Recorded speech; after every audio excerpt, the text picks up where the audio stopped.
Debauchery looks fun, but it's just not that much fun. Greetings, debaucherers. This is your voice guy back with yet another recap. 'Twas the night before Vegas. For some in this group, the recaps keep rolling, and they all sound like poop. That's right, 4 of the managers in this league are in Vegas right now, as well as some other lowlives I dare not mention from a different fantasy league. But enough of those soon-to-be broke-ass debaucherers. Let's get into these matchups. First, we had Pat's 72-74 A's versus his own son Dylan's Rock the Vote. I like to call this the Dad and Dude Dolinar Duel, but for those who don't want to call it that, fuck your own face! For Pat, his lineup continued its juicing. I mean, incredible power performances, with 3 players hitting multiple bombs and Aaron Judge blasting 3 because it's a contract year. His pitching was quite a conundrum, as his ERA was over 4, but his whip was under 1. Dylan's lineup smashed 10 bombs, a .343 on-base percentage, and 5 bags. His pitching was quite solid as well, and he goes on to win the matchup 6-4. Smashing! Next up, we had Drive Monkey Drive versus 108 Stitches. No Stitchy joke? All right. The monkey barely managed any counting stats from his infield this week outside of Francisco Lindor. Fuck, even Trout had an off week with a 125 OBP and a single run. His pitching blew up in his face rather hilariously. His 4 relievers combined for 3 solds because 2 of them were unvaccinated and their teams were playing in Toronto. Stitchy hasn't checked her lineup in weeks by the looks of it, and it's actually helping her. She has 2 relievers total and tied Jimmy in solds.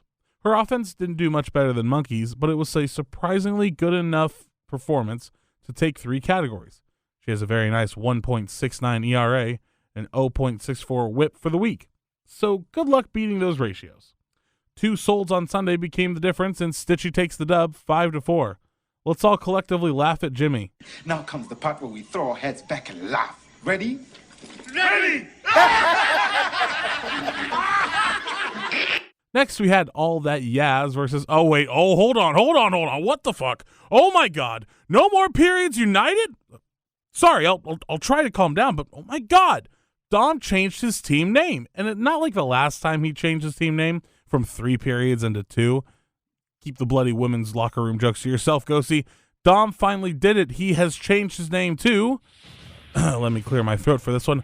The Dominator. Ah, yes. It is I, the former governor of this California, here to dominate your face. Ah. Sorry. Something was in my throat. And no, it wasn't the browser's choke of the week, victim. Get that out of your head. So, on to the actual matchup. The Dominator. Oh, shit. He actually used the proper German pronunciation here. Impressive. Well, anyways, he put up a powerful display on offense. 37 runs, 11 bombs, and 6 bags. Kyle Schwarber blasted 4 of those bombs himself. I guess Joe Girardi was telling him how not to hit home runs or something like that. And Marcus Semien got a couple of bombs. Yay! And yet, it was not enough. Yazzie has Goldschmidt and Jordan, who combined for 6 bombs, 18 runs, and 15 RBIs. Oh, and Bryce Harper just had 3 jacks as well. No big deal.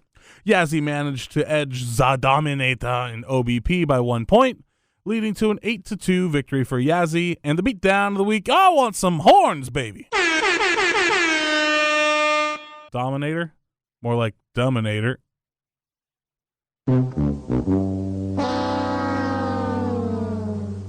Yeah, Ghost Rider wrote that one.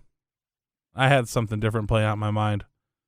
I can't think of it now. Next, we had Boobs in the outfield versus You Don't Score Until You Score Baseball. The Boobs put up a rather perky offensive week, but stood no chance against the avalanche of counting stats put forth by Andrew's squad.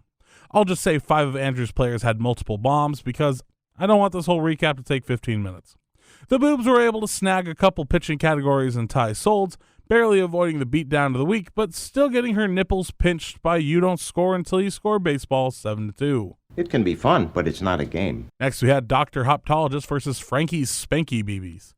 The doctor got 3 bombs from former Frankie stud catcher Gary Sanchez, helping him narrowly win the bombs. Charlie was able to snag the rest of the offensive categories. Pitching-wise, it was interesting as the Hoptologist had 8 quality starts. Oof. However, Frankie was able to take ERA, securing him a 5-4 victory over the Hoptologist.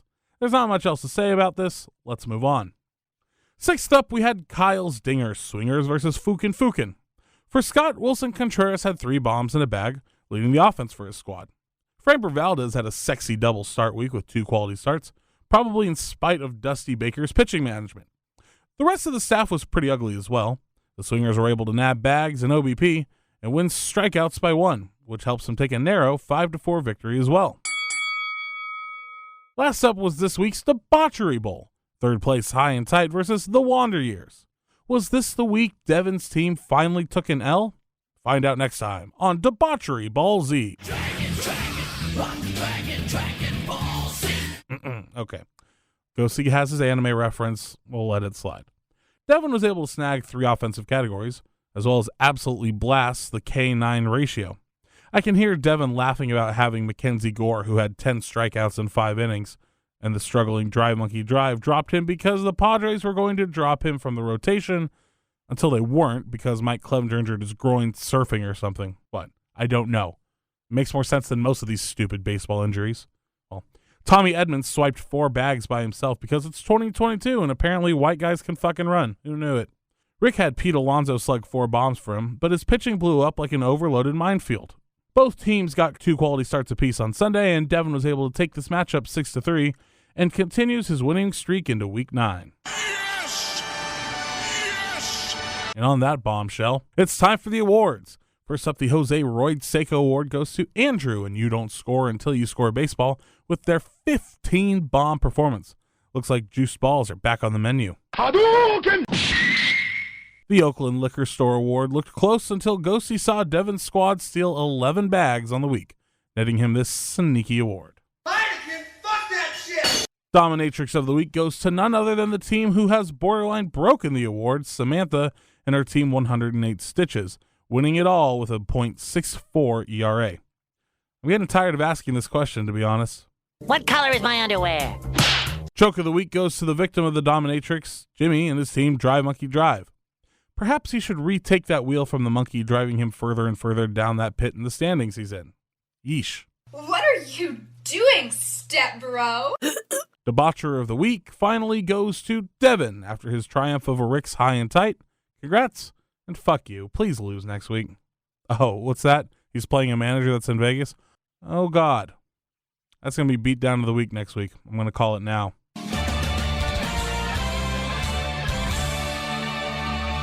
That's going to do it for Ghost Rider and I.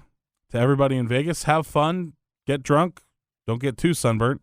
I'll be here hoping you're all too drunk to check your lineups. Voice Guy, out.